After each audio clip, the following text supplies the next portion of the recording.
Bien, tu fais, bisous les camalobana et belé.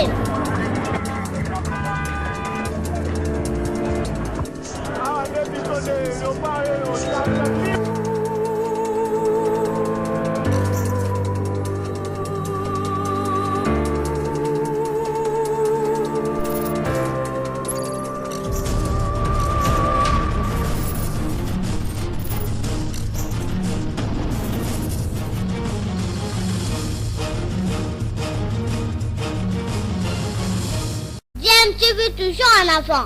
Mardi 14 avril 2020, Topé Simbote, bon anniversaire, l'anniversaire vraiment qu'on a lelo. Oui, bilo l'équipe, Topé Takili Solo, il y a Makambo Itali Bongo, opportunité, débat, où est Makambo a convoqué congrès dans le Parlement. Lelo, Toko Babel na Lisolo, wana, kasi na aspect mususu parce que l'actualité a évolué, à tout moment, l'actualité a évolué. Ce qui est en état, il changé dans le cannabis. Il y a arrêt, il y a cour constitutionnelle, où il y a rendre lobby. Est-ce que le arrêt est tombé, opportunité sur ces alliés ou non pour obtenir le congrès à nouveau, il y a parlé du peuple. Parce que le congrès Zalaki, d'après le président du Sénat Alexis Tambou-Mwamba, il prendre une loi pour accompagner les mesures prises par les chefs de l'État et puis pour légaliser. État de droit, état d'urgence, proclamé par le président de la République parce que d'après et tout ça qui pesa moi zélaté du fait que semble-t-il bazala qui vont consulter ils ont candidat à arrêt à cour constitutionnel où bimilo biloliki ba lobi na polele que état d'urgence où le président de la République a proclamé qui depuis le 24 mars ils allaient conforme à la constitution yamboka. Nakati batangi mo babiloko belé tozongwa moi détail tant to présenter invité na biso nakati ya débat ya mokola lelo alors masoda biso ko zala lelo par rapport à arrêt ndenge zali siko rendu ezala ko la cour constitutionnelle à kati likambo. Est-ce que c'est encore important pour l'instant que l'Assemblée nationale na Sénat va se réunir pour na ko sala congrès wana topé et ko sengla ba zela soki to komi na expiration ya 30 jours ou avant expiration à 30 jours, ni constitution lui, ce qui présent à 5 bango cette fois-là, ne va pas se réunir. Il y a un bongo objet émission, il y a mon conalilo. Quand c'est pour la bande de bisolo binoleki, il y a 2-3 personnes, c'est qui m'a communiqué là qui bongo déclaration il y a Kabound na émission bande de biso top Congo. Franchement, la bande qui émission n'est en direct dans la radio T, mais lien va tenir la kingai et ça qui est un peu tronqué. Mais la stima émission la bengi bande kunanga ya top combat nanga intégralité émission enregistrée effectivement la carte émission Kabunda lobi ke atikala ki na carte ya salle tina suka parce que ça déjà na carte moyeba misaye ezala kité merci ezala ki parenthèse pour ko éclairer bande ko bazala ki na débat lobby sur cette question parce que Moussa Nabiso journaliste n'allait pas nous repérer sango ya vérité sans parti pris. Merci beaucoup. J'espère que vous comprenez. Invité Nabiso na tongo la lelo ezali bongo maître Blanchard Mungomba, Zali Bongo juriste, Yende a Ye, Bakozalami Balé, mais il y a comme déjà na Lolaka et Bisso. Maître Blanchard Mungomba Mbote. Mbote de Jean Rida, n'a profité pour faire sa auditeur, n'a pas téléspectateur, n'a bino Mbote. Parce que tu es Bibi Soban sur l'émission les alliés qu'on a dans Makassi, Ngai Moko, Nalandaka, Bino Mingi, surtout dans le confinement, donc les lois n'a pas été bandeko, Tokoyeba, Komanyola et Longo, sans tout passionner les débat, mais plutôt pour nous toujours éclairage dans le lengue, bon cannabis, les alliés pour t'envoyer dans le monde. Merci beaucoup, Maître Blanchard. Si ma solo, Ngai Mokote. Comme d'habitude, dans la côté émission les rendez-vous des auditeurs, tous la canal Moninga Wangai, mon amboka Maxime Makabou, Makabou de Tobeta Kali Solo, Tamusua Koza Yemoko, Tamustukuta Bisu Mbale, Tamusu Nazaga Moko. Alors les lots, Toza Biso Bibale, comme les alibas qui sont sensibles, on y effectivement la constitution dans la Maboko parce qu'il y a la lumière de répéter dans la constitution. Maxime Mbote. Mbote d'ailleurs jamais d'art l'Iwoso, constitution Simbi Namaboko Pona. Makambone zali trop technique. C'est aussi là qui ko beta c'était na annonce au mboka Alexis Tambwe Mwamba Azali moko ya président ya chambre haute ya parlement tout Sénat c'est là qui a annoncé congrès imboka mokolo ya lobby beteki mamba c'était pesa ki ba vi na bango lelo siko tozongeli bango ndo sili ko yanola na arrêt rendu par la cour constitutionnelle par rapport après saisine na yango pas présidence de la République. Est-ce que lelo motuna na biso to sujet à débat na biso sur opportunité, est-ce que congrès aux Ezala qui annoncé par Alexis Tambwe Mwamba, est-ce que ça vaut encore son pesant d'or? Est-ce qu'il faut que ça les ma tous ça les maté wanande imboka téléspectateurs na auditeurs ya radio Liberté Kinshasa ba repesa biso vi na bango na sujet wana avant intervenir na bi que juriste ou tozali na invité na biso maître Blanchard Mongomba ye akoyano na biso makambo ezali koleka mboka na biso Congo. Merci beaucoup ndeko Maxime Makabou, merci invité na biso ya liboso to mi kozala principe na deux invités maître Didier Kimbumbu peut faire rejoindre biso ma communauté tozala maître Blanchard d'abord actualité ils ont évolué lobby tango yoki arrêt ya cour constitutionnelle par rapport à dossier débat où ils allaient qui m'ont cassé ma camboya convoqué ou non tout ça et congrès aussi il faut ça les mater est-ce que président tout ça qui est là il y a constitution tant qu'on décret à proclamer qui état d'urgence nous sommes lobby finalement cour constitutionnelle tout le monde qui a quatre cas yo qui a mon merci mingi ndeko Jean Médard moni école au Congo ezali école ya biso banso école au Congo ata ozali moto ozali na pouvoir terre ata ozali moto ozali na société civile ozali na opposition to ozali na résistance lokola biso na lamuka tolobaka to pe ozali kaka scientifique école au Congo ezali ya biso banso na yango esengeli na biso na ba position to na ba tendance nyonso oyo tokoki kozala na yango ya montuya toye bakakutia kaliboso nde intérêt ya Congo parce que biso bonso tokoleka ba position na biso wana pe ekochangeaka un jour mais pour le Congo ekotika la bobele se Congo ndeko Jean Médard ngai nazalaki candidat député national nazalaki koloba soki ndenge na ebaki ete na koleka malheureusement nanga oyebi ndenge se comportaki na leka te mais nazalaki koloba loi ya liboso oyo nalingaki ko faire voter comme proposition loi nalingaki ko na ino ya kozala ya ko kabola mosala ya ba scientifique soki ozali professeur ozali scientifique otikali na ngambo na ya scientifique po ete opesaka makanisi pamba te bayi politique tango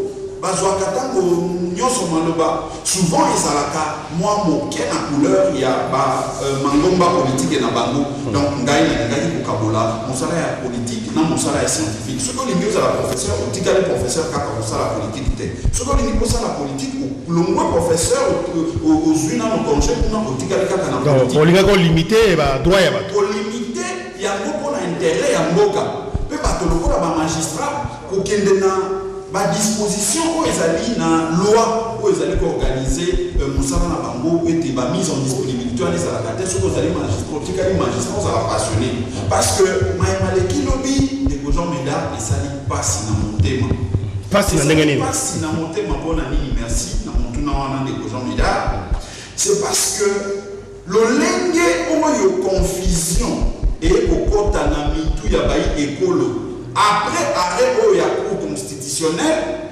alors que débat ezalaki nangako mosusu bandeko ya FCC bazali ko soutenir position oyo que congrès esengeli esalema kaka nangako mosusu bandeko oyo ya cash bango bazali koloba congrès kosalema te pe biso tozalaki koobserver en juriste en avocat en technicien tolobaki awa ekomi débat mosusu ezali débat ya politique te esengeli kolongola passion esengeli kolongola sentiment po ete to privilégié intérêt ya bayi ekolo oyo bazali na besoin ya éclairage baoyo bazali na besoin ya comprendre lolenge nini constitution lolenge nini mobekoli kondi ezali koorganiser matière wana mayematali bongo état d'urgence mais malheureusement ndeko Jean Médard esengeli naloba yango bongo cour na biso eye lisusu kotia mwa bulu yeke na mitu ya bayi ekolo parce que lelo oyo ndeko Jean Médard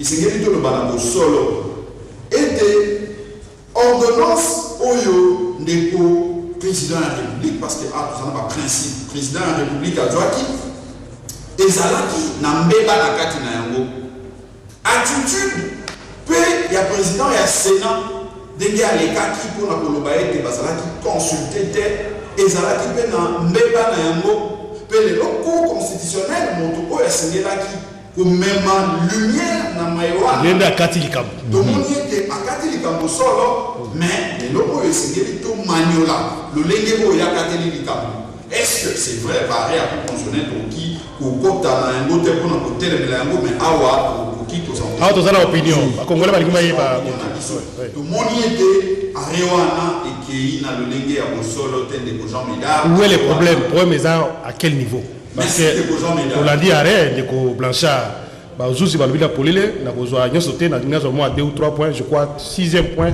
5e 6e 7e point balobi arrêt ya mesure ou ordonnance ya mokonzi ya mboka oyo proclamer état d'urgence est aussi constitution parce que 3 exigences ils allaient liées dans ma communauté l'état d'urgence ils allaient respecter il y a des choses allaient consulter puis prendre décision il y a ordonnance il y a mis balai ils allaient annoncer message pour informer l'opinion à travers un message et puis il y a mis ça ils allaient saisir cour constitutionnel donc président Sali Yango a consulté qui d'après cour constitutionnelle la consultation qui bon chef d'accord le président assemblée président de l'assemblée président du Sénat chef du gouvernement ensuite a eu décision a annoncé après président de la République Yemoko a mis requête par bango pour batala conformité constitutionnelle à ce stade pour bango va considérer que local la président du Sénat tout président il y a assemblée nationale ou premier ministre on va disposer chacun droit à saisir saisir le cours constitutionnel pour la que par exemple le président a décrété a consulté ça montre que le président lobby est dans la conformité tout va place voilà et puis c'est référé à la jurisprudence il y a 2007 donc le président a eu décision conformément à Niniwana où est le problème pas là merci de Jean Médard moi makambo ebele et continue na kati na mutuna na ya liboso na lingi koloba makambo ya état d'urgence oyo esengeli na biso kosala lecture ndenge balobaka combiné ya article 85 ya mobeko likondi na biso article 119 ya mobeko likondi na biso article 140 145 mais okosuka wana te esengeli kozwa pe article parce que monita moto zali koloba congrès mobeko likondi na article 120 elobi ete yango ete ezala convoqué bango ntango baconvoqué esengeli kati na règlement intérieur wana article 36 ya règlement na bango esengeli pe kointégrer yango na réflexion oyo na esengeli tosala mpona kozwa eyano ya mai tozali kolobela awa donc natangi ba article ya mobeko likondi natangi pe article ya règlement intérieur mpona tozwa lumière na maemanso wana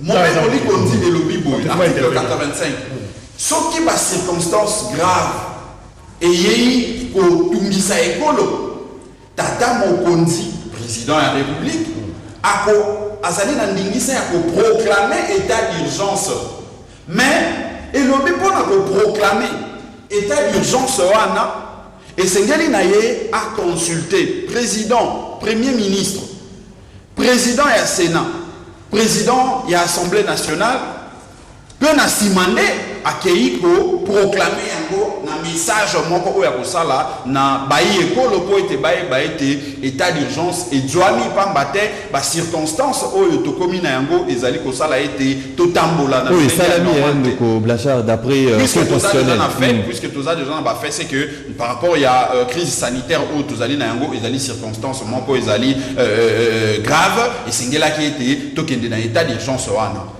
mais esika parce que ndeko Jean Médard atangi ba 3 points oyo bazuzi ya cour constitutionnelle ba relevé mais namoni esika bandeko bazuzi ya cour constitutionnelle batangi te epai wapi mobeko likondi pe règlement intérieur ezali kolobela autorisation. Omoni esika confusion tozolinga kosala yango wana. Omoni tango to lobiete tozali ba technicien, ozali scientifique, ozali zuzi. Esengeli te kaka po ozali na cassette wana, osala oyo yo lingi pona ko loba ete et kozala imposer lokola mobeko likonzi ezali ko loba ete barré à cour constitutionnel basa ela kayango débattre yo imposer yango bongo pe etikali non ndeko Jean Médard ndeko Maxime. Mobeko likonzi na règlement intérieur et lobby esengeli congrès est autorisé. Nzokande compréhension et autorisation ana elingi kolobanine. Compréhension et autorisation ana ezali kozwama préalable te na proclamation et état d'urgence au chef président de la République à Kosala. Logique ezali était président de la République. Après consultation, il y a premier ministre, il y a président du Sénat, puis président de l'Assemblée nationale. Yé aleki na etando asali message pour na proclamer état d'urgence.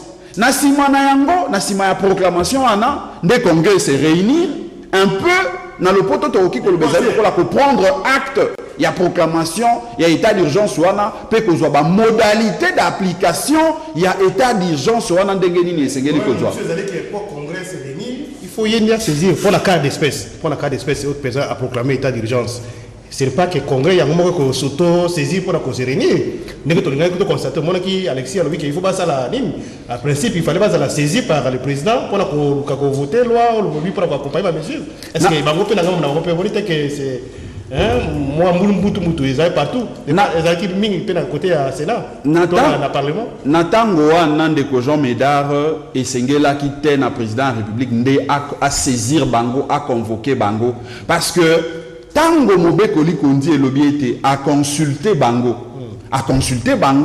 tout en mettant sur table matière nini oyo balingi ko traiter atali amoni lokola tozali na coronavirus situation oyo bomoni esengeli ndenge nini ba se mettre d'accord ete effectivement président kende ko proclamer ezali lokola kende ko annoncer kende ko informer bayi ekolo ete tozali ko kota na état d'urgence pe biso tango ya zui par na ya responsabilité au mobeko likondi epesi bango pe président de l'Assemblée nationale président ya Sénat basangani pona ko fanda na cadre o babengi congrès bango pe bakozwa ba responsabilité na bango oyo mobeko likondi na règlement intérieur na bango epesi bango ezali ya ko se retrouver na kati na congrès pona ko ba modalité d'application. Tout à fait, toi avancer lelo to éviter parce que le problème na o Italie article 85 wana le fait que d'après le ministre et président du Sénat, apparemment, Bazalaki informé ou consulté.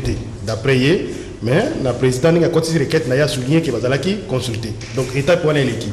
Est-ce que tu as l'état pour la probabilité de proroger état d'urgence sur la constitution, article 144, je crois, les autres, il y a prorogation, il y a 15 jours, après tout ça, et c'est ce que je a autorisation. Cette fois-là, c'est dit comme ça dans la Constitution. Alors, est-ce que les lots opportunités, est-ce qu'il faut parlementaire se réunir pour le Congrès, pour ça la loi, pour accompagner les mesures, ou bien la caca, peut-être la veille à expiration, il y a état d'urgence 30 jours, parce que les 24, après, il faut ça avant. Sur le président saisi, cette fois-là va se réunir. Est-ce qu'il ne faut pas se réunir maintenant? Il faut pas se réunir, la saisir officiellement. D'abord, Ndeko Jean Médard et Sengeli Totanga, article 119. Si Kao Yonabanza a été commis important, to banda kokota na ba disposition pour été bandeko balandi o bazali kolanda biso, ba mona solo été tozali awana acharnement sur moto songolo to pakalate mais souci na biso ezali to kende na éclairage ya mae oyo esengeli na biso ko lobela awa pamba te omoni ete mboka na biso moi mbutu ezali ko kende mingi. Article 119 et lobby. Les deux chambres se réunissent en congrès pour le cas suivant: la procédure de révision de la Constitution, autorisation de proclamation d'état d'urgence ou l'état de siège, tout ça conformément à l'article 85 et 86 de la présente Constitution. Donc, Nazukaka, disposition wana. Omoni lelo oyo. Le fait pour na bandeko bazouzi ya cour constitutionnelle pour rendre arrêt na bango ya ko tali sa solo été ordonnance oyo ya président ya république oyo est proclamé état d'urgence pe ezuba mesure d'application balobi ezali conforme et koki kopekisa te congrès et banako prendre acte na proclamation et état d'urgence wana. L'article 144, l'Assemblée nationale et le Sénat se réunissent alors de plein droit. Voilà, en application des dispositions de l'article 85 de la présente Constitution, l'état de siège comme l'état d'urgence est déclaré par le président de la République. L'Assemblée nationale et le Sénat se réunissent alors de plein droit. Donc plein droit, peut-être tous en sens qui est malgré pour valider, alors que c'est conforme à la Constitution, mais Assemblée, Sénat, on toujours qu'on se réunit. Effectivement, Assemblée, Bazali n'a droit, Congrès, Bazali n'a droit, il y a qu'on se réunir pour prendre acte. Il y a proclamation et état d'urgence wana. Mais problème si kaoyo ekokoma na opportunité ba ko se réunir parce que liboso ezala ki pona ko tala ndenge nini ko zwa ba modalité d'application parce que mobeko li konze lobi ete sengeli loi moko ezwama pona ko tala ndenge nini ko accompagner état d'urgence wana ba modalité d'application na yango songolo. Mais lelo oyo awa tozali ko kende wana siko na pesi point de vue personnel nangai tozali déjà ko kende na ko silisa 30 jours ndenge mobeko li konze lobi na banza ete ikuzala mingi malamu ku zela 30 jours wana po ete bazala sika oyo convoquer lisusu pona kotala soki esengeli ko proroger délai wana plutôt état d'urgence wana to ku longola yango. Mais eloko ezali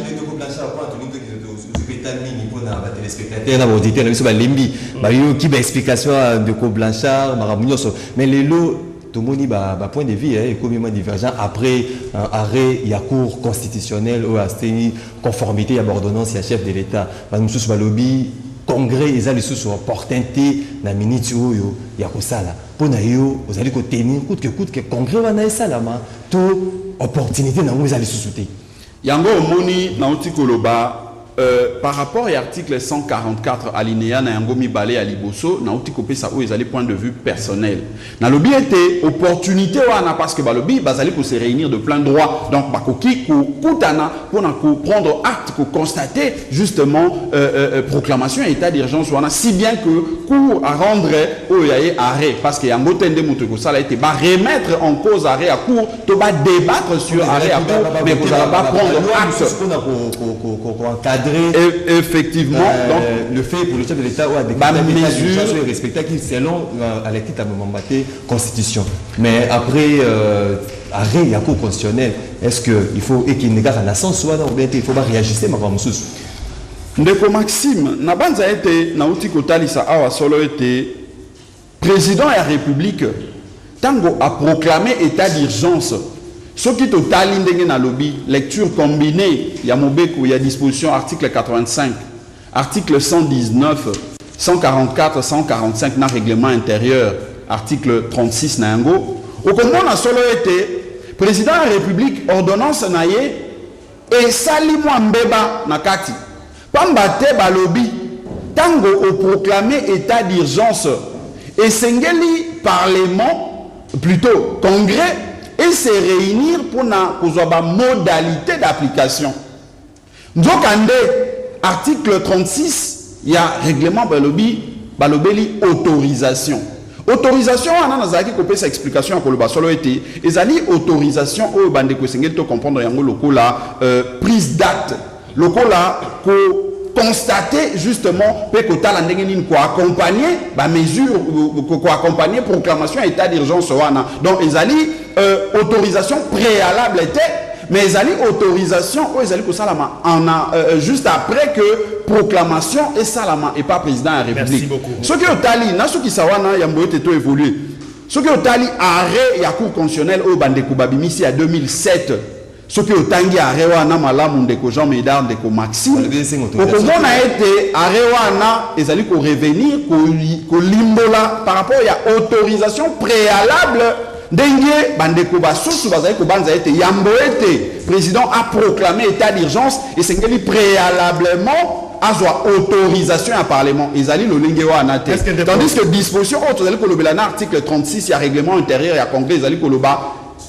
autorisation wana ezali après que président a consulté président et sénat président et assemblée nationale na premier ministre y a proclamé mais bango va se réunir après pour na ko zwa ba modalité d'application. Alors maître Blanchard moi 30 secondes avant de mettre Didier au côté de la biso tout le baquet président Sénat azalaki moi distraité tant on le a constaté qu'il peut d'après que azalaki consulté le président et le parlement.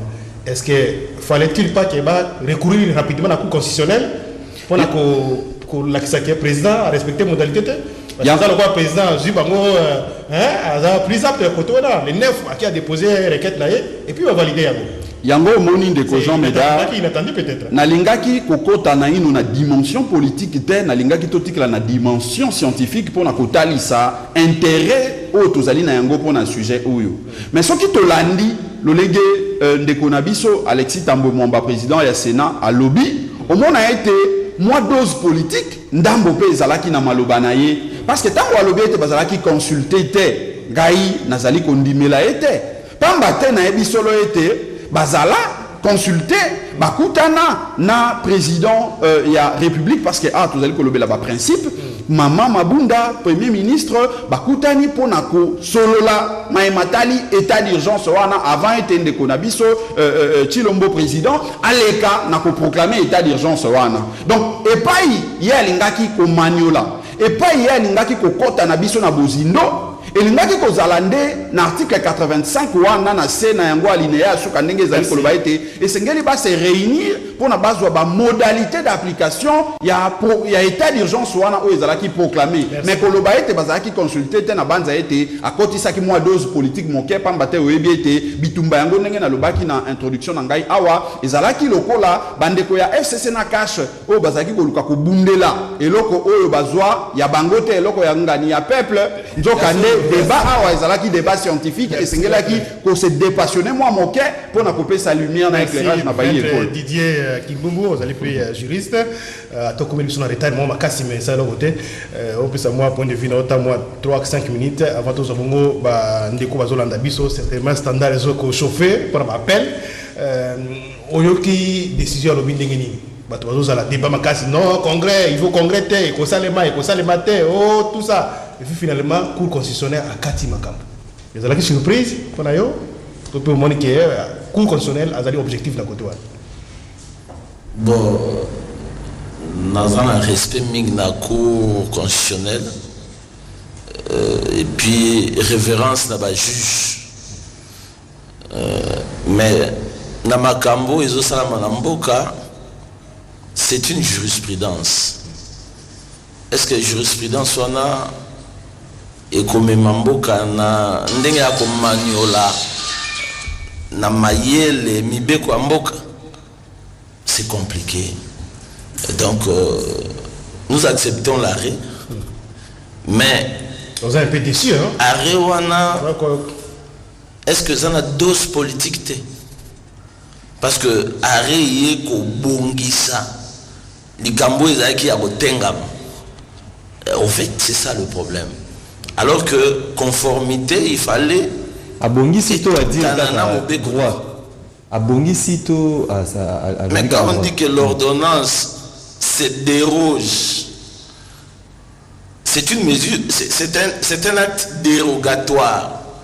C'est-à-dire, et l'homme n'a mobeko et téléma qui pona relaxanzela, mais et bakisami pona rosunga. Linga les amours pas si mais au fait. C'est comme ça. C'est-à-dire, c'est un acte dérogatoire. Et l'ingolwadi. Mobeko et le bibongote mais ezali banda nango mais et baksami pembe. C'est comme ça. Ndenge te comprendre. Donc c'est une jurisprudence que les juges de la cour ont créée. Et nous acceptons parce que jurisprudence eza et loko oyo nakati ya droit est acceptable. Donc il y a une dose politique pour na kotali sani libunga au mwa moke konzambo kasali tika to bongisango pour kimieza. Au fait c'est ça. Kimieza entre le parlement et l'institution président de la République. Est-ce que c'est opportun que le Congrès wana et Salama. Au-delà, il y a arrêt, il y a cour constitutionnelle. Ndego Maxime. parlementaires, ils se réunissent de plein droit. Montako, puis ça va se réunir à Zate. Au monde, congrès, je crois, Naline Koko, dans la Katiamaramba concrété. Parce que sur le lundi, ma camondenge salami, moi, nyamu yaki na kati. Mais, l'anda communiqué, tango isengela qui session ordinaire et fungwam. Président de l'Assemblée nationale, président du Sénat, suspendre l'activité na bango, ça y communiqué que je crois le 5 bien le 6 avril, il fallait bandami salam. Donc, ma camarade dit Corona. Ordonnance bimi, congrès il faut se tenir, ça pose un problème. Mais là qui est plus loin, ceux qui 30 jours et coquille, est-ce que le président a causé la prorogation a causé un oui par banane bateau entre guillemets va empêcher bango va se réunir ou bien bagotika bango va se réunir pour proroger l'ordonnance. Donc tu vois, tout ça créer un monstre juridique. Oh, un jour ça nous rattrape ou ça nous avale. Donc et Sengeli tu es bien au moins une constitution et belé à bande ko baboya kiam et belé pe à bande ko bandima kiam bon na kati na dikambwango soko ba o baboya kiam Sengeli ba zonga na kati ba manyola ngo malam pour biso to défendre kiam et Sengeli ki endima bon bato bazaki na poko soki ele kate ba mekana ko zonga pour tous en a besoin kimia ceux qui les loyaux besoin empêcher les parlementaires de se réunir et ça est le mot malamte ils ont coalition FCC cash bakoki kondomba na terre et sengeli ba yokana pour biso nous avons besoin pandémie ils ont jugulé tous on na momesa jamais dans na pesa ba baisse na pesa mbote c'est ce que nous voulons. Merci beaucoup.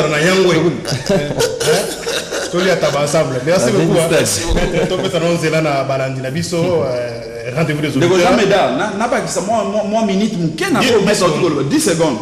Au moni tango bandeko basusu yango moni tango tozali koloba ete dose politique et côté na maye o izali ya ba technicien et sengela ki ba technicien ba se dépassionner pour na couper sa lumière ndenge maître outi koloba awa c'est que tozali kotika o balobaka jurisprudence yango ekokoma source ya droit soki makambo ya boezongi lisusu ekosenga to se référer na yango nzokande soki jurisprudence wana edwami na mwa mbeba na kati ekoboma mboka mobimba natanga article 144 parce que na banza ete tokendeki na yango na mwando mbango en application des dispositions de l'article 85 au elobiete ce qui est état d'urgence ezali président a proclamé après concertation na premier ministre président du Sénat na président de l'Assemblée nationale pe bango va se réunir pour na kozoba modalité d'application l'état de siège comme l'état d'urgence est déclaré par le président de la République. L'Assemblée nationale et le Sénat se réunissent alors de plein droit s'ils ne sont pas en session. Une session extraordinaire est convoquée à cet effet, conformément à l'article 116. Au moment où awa ndeko Jean Médard, ezali kotali sanini balineami balena uti kotanga wana. Lelo oyo ata arrêt ya cour constitutionnelle na lolenge nango yeyi wana ekoki ndenge na lobaki na libandela awa kopekisa te ete congrès et banako se réunir pour se tenir pour nako prendre ne fût que acte ya proclamation et état d'urgence. Merci maître Blanchard. Maxime, il a monité son appel. Avant nos appels, maître Didier, moi 30 secondes. Sur le plan politique, tout le pays a fonctionné, tout le pays est le cours constitutionnel et comme ça il y a justice indépendante. Parce que maintenant le cours constitutionnel les alliés il y a FCC, il y a Kabila, et le nom de rendre arrêt en faveur il y a démarche il y a Mokonzi Yamboka. Donc le cours constitutionnel comme si dans Zéla na yango pesa. Topé comme cours constitutionnel paye à cash. Oui, IDPS. Pour rendre arrêt par rapport à la conformité à un acte. Tout d'abord, ordonnance impersonnelle. Hein, c'est pour proclamer l'état d'urgence par rapport à la maladie au salon. Ce qui te le dit que va rendre arrêt pour la CPD sa moto songolo, to quoi n'ambeba. Coup conscient, mon sang n'a rien et ça. Mon sang n'a rien côté à qui vient à conformité, ça dit acte yozuami. Est-ce que ça conforme na mobeko li kondi? Merci. Il faut pas esengeli ba sukakawana. Ce qui va créer pour la kobombisa, ils ont créé ba ouverture politique. Ce qu'on politique est téléguidé par qui? Politique est en ça que motomoko alongi ba mususu ba koi.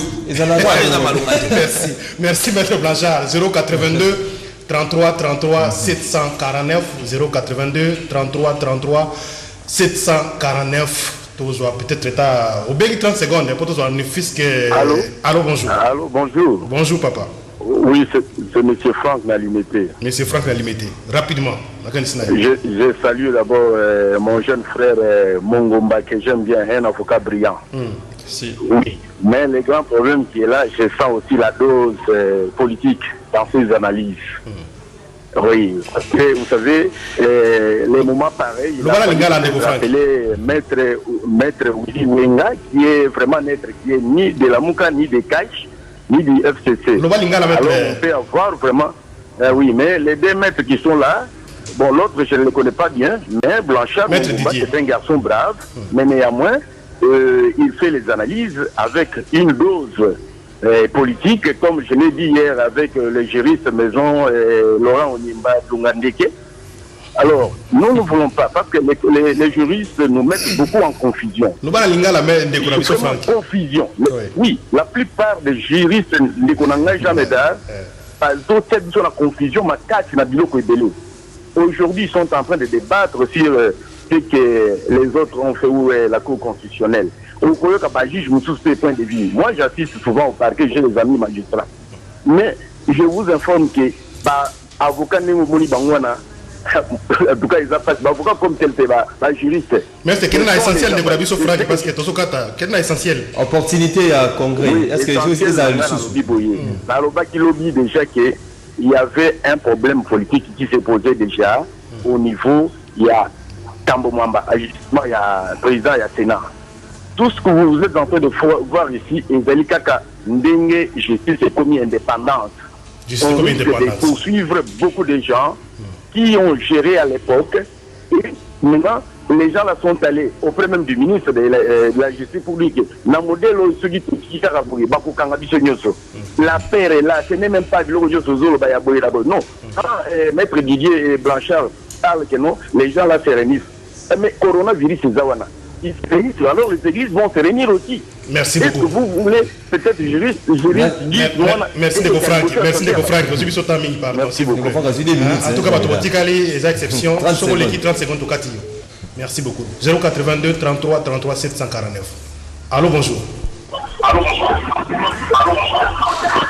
Oui, bonjour. Bonjour, quitte ça volume. Oui, quitte ça volume à Radio Mouké, s'il vous plaît. Je salue les invités. Merci. Je salue pour auditeur à Outouloba, le papa qui vient de parler. Il a bien parlé vraiment. Et vous savez qu'aujourd'hui, nous sommes dessus concernant les deux chambres. Hein, parce que on a bango Italie. Juste qu'il fallait congrès seulement. Nous, on pensait qu'ils sont là pour les soucis du peuple. Et on a compris qu'ils étaient là pour soucier la bango politique, pour destituer les présidents. Pourquoi la Cour s'est prononcée? C'est parce qu'il y a quelque chose qui ne va pas. Déjà, ils ont des intentions diaboliques. Nous sommes trop dessus. On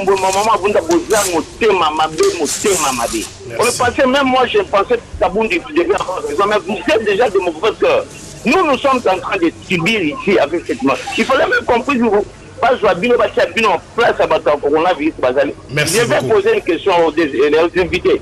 État d'urgence sanitaire, ça existe où dans quelle constitution? Merci beaucoup. C'est presque où? Merci. L'état d'urgence sanitaire existe où? Un mois, vous devez rentrer, vacances parlementaires, les 5, Et maintenant, vous voulez... Merci de la régie, merci pour le prochain... On n'a pas besoin d'histoires comme ça. On a besoin de... Ndeko Alain Tozala Nzela Moko Tolobi 30 secondes toza pris par le temps pour l'émission biso to kena essentiel toutes les questions ou puis ces commentaires mouké pour vendre consulter à Benga 082 33 33 749. Allô, bonjour. Bonjour papa. Bonjour, tout ça volume radio non s'il vous plaît. En tout cas, na bengi na kitambo. Mais en tout cas, makambo yo ba monsieur Tambo mamba limba sala na madame Jani Mabunda balongola makanisi nwana mutu. Biso toza na kimia sikopo na makambo nezo lekela. Ba soki bango balingi ko sala désordre. Bakomona désordre ne kozala. Merci. Merci beaucoup pour la résumé d'ailleurs. Depuis Kitambo. 082 33 33 749. Allô, bonjour. Allô, bonjour. Bonjour, Papa Médard Lyonceau, Maître Blanchard, y compris tous les auditeurs. D'abord, merci et pas bâti, na biso, Oyo Bayoko Pesa, tout mon amboka na biso. Baye si Soni, Banguna Congo, Oyo Basepela qui na sima makambo, Oyo ba appliquer ba calcul politique na bango. Tokamo mingi Assemblée nationale na Sénat bango moko les 6 baloba que non malaki sa mboka pour une réunion té parce que c'est une réunion tout contre la diwana et puis coronavirus et ça maladie aux autres se transmettre mais to yebite na mesure de mboka ya ordonnance et puis plus de 20 personnes ba côté na congrès c'est ça la jurisprudence. C'est ça même l'idée qui a fait que juge Nabiso a mon jurisprudence wana. Et en cas de maladie bouillée, enseigner le protéger député Nabiso, le député ministre Nabiso, le député protéger Namboka. Merci. Mais comme il y a d'autres politiques, il y a que non enseigner tout pour de l'État. La Moukaya, tout ça, les locaux boye, élection. Merci de Raphaël. Merci de Raphaël. Donc, permettre à noter, s'il te plaît, et que les catés le Kouana. Merci beaucoup, Ndeko Raphaël. 082 33 33 749. Toujours juste deux appels. 2-3 appels. Allô, bonjour. Allô. Bonjour, papa. Bengbiswa puis Makanisnayo. Rapidement. Allô. Toujours Landayo. Oui, comment on a M. Joseph Bengbino depuis ma campagne. Oui, Ndeko Joseph. Ma candidature de Joseph. M. François, M. Président, Sénat, Maramanga Sala, il travaille parce que cela a signé ma prédécesseur Naï. C'est un roi de l'État, il a fait la macane. Il y a un peu de changement au moins pour la team à l'Ingala. Cela va tout à l'heure, il y a un peu de changement au moins pour la Bangala, il a pour parler. Merci. Merci, bonne journée. Merci beaucoup. 082 33 33 749. Allô, bonjour. 082 33 33 749. Allô, bonjour.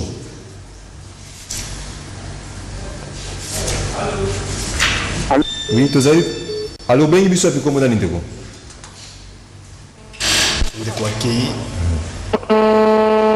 Allô, bonjour.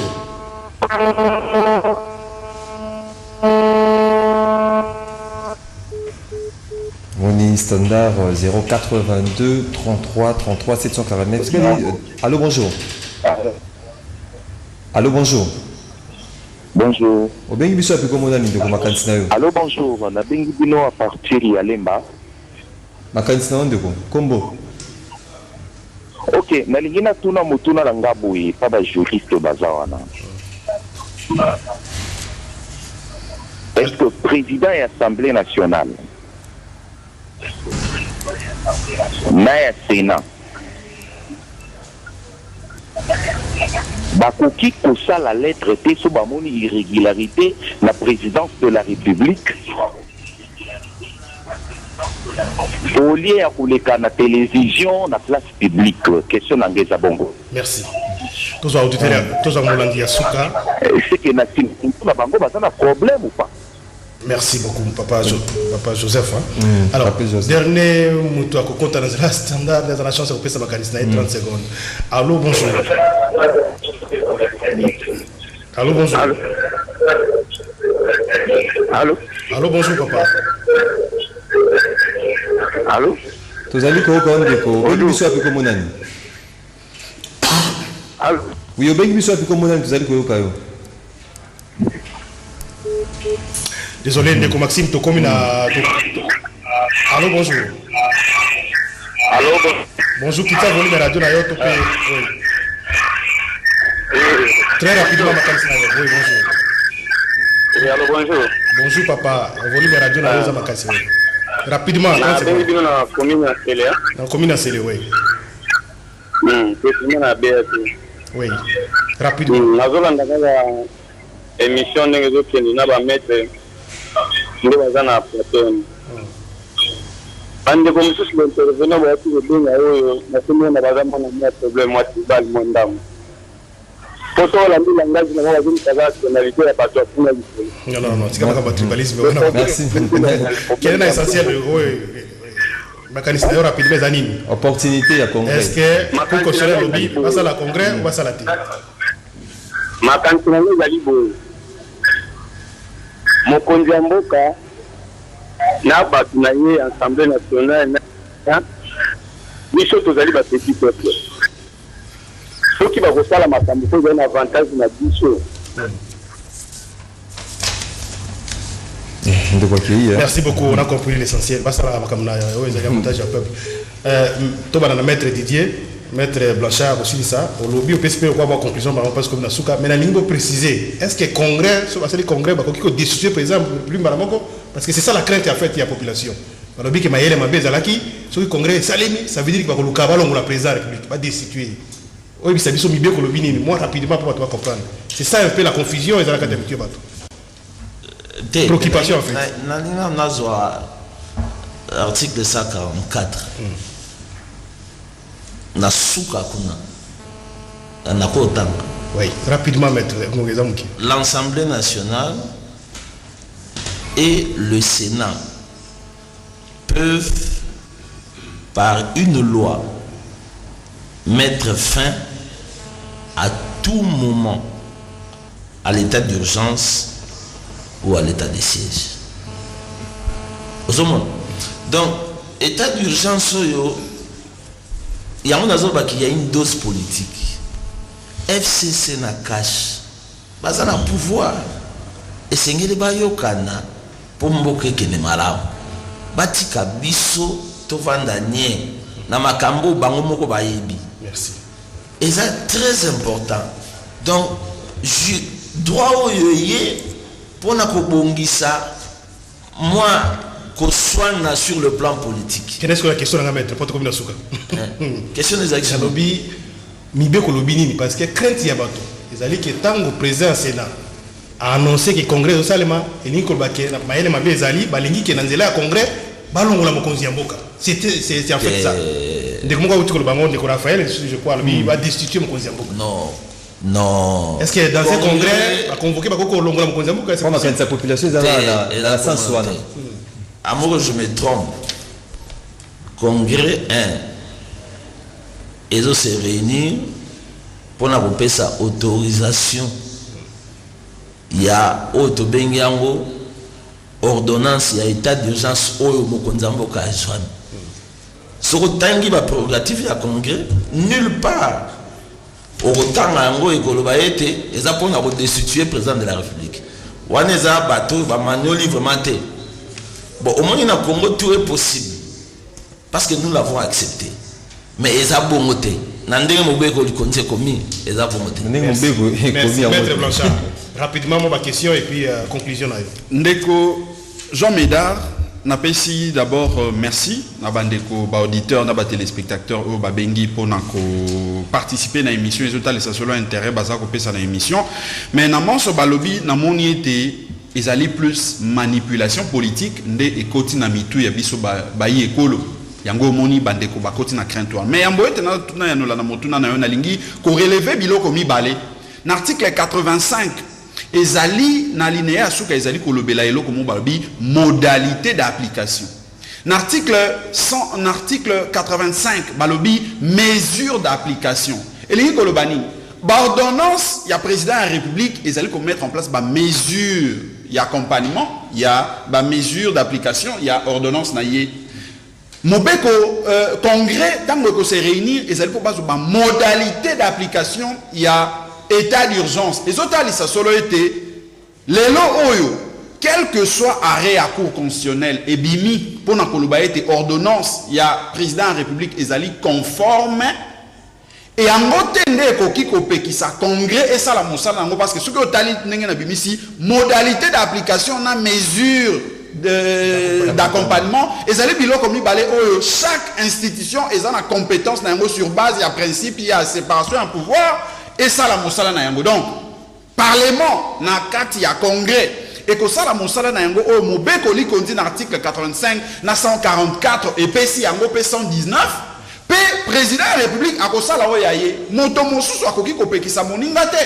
Le vrai problème a waizali manipulation politique ndeko tambo mwamba soki abetaki libaku na mai alobaki na banza ete ndeko kabund esingelaki ayanola na libaku wana sans que aluka kokota na science na koluka kobebisa yango parce que ceux qui tolobi biso ban surtout se comporter na politique ndeko Maxime oyebi ete débat o tozali kosala en principe tosengela ki kosala yango te pamba te bango banso wana bazali ba illégitime soki ozwi bato ya FCC question ya bato ozwi bato ya nakoya nola ndeko jameda bango banso na le préciser ete bango banso bazali ba illégitime en principe tokai kosala débat oyo te pona bango nzokande soki tozali kosala yango ezali pona kolakisa intérêt na biso na science na professionnel bakoye kokomela président mokanda te olia koleka na télévision pona koloba par exemple tout ça est-ce qu'il y a un problème entre bango ou quoi rapidement na banza ete motuna ya ndeko ezali malamu pe mabe.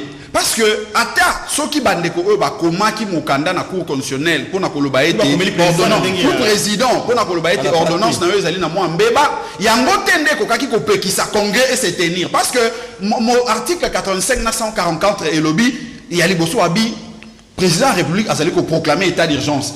Article 144 et lobby, de plein droit. Donc, dès que vous proclamez état d'urgence, de plein droit, Congrès, Sengeli et Sangana, pour la modalité d'application. Maître Didier, en tout cas, 10 secondes.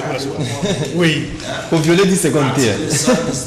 Article 119, oui. Pour Batoazo Banga, Marabou Congrès. Oui, le Congrès, Ali, c'est clair. L'article 119, et les deux chambres se réunissent en Congrès pour le cas suivant. 1. La procédure de révision constitutionnelle, l'autorisation de la proclamation de l'état d'urgence ou de l'état de siège et des déclarations de guerre conformément aux articles 85 et 86 de la présente constitution. L'audition du discours du président de la République sur l'état de la nation. La désignation de 3 membres de la Cour constitutionnelle conformément aux dispositions de l'article 158 de présent. Merci. On a donc, Makambo, il y a des décisions donc, ils ont une fausse alerte. Oui, balancer peut-être le gars opinion et puis mettre la confusion. La conclusion, attitude, il y a batomi balé au baïbi et l'autre yanga ni a peuple. Basaliko banga na parce que peuple asaliko tala bango. Yango comprendre agitation entre Tambo Mwambana Kabound pamba te baïbi baïbi et l'autre yanga ni a peuple. Merci beaucoup, c'est entendu tout bato ko yoki to kokuta na deuxième tranche na 10h30. Merci beaucoup na bandeko ya équipe technique Aleka Bongo ndeko Mususu Christian je crois dans la régie. José Andia, Didier merci, Didier merci pardon.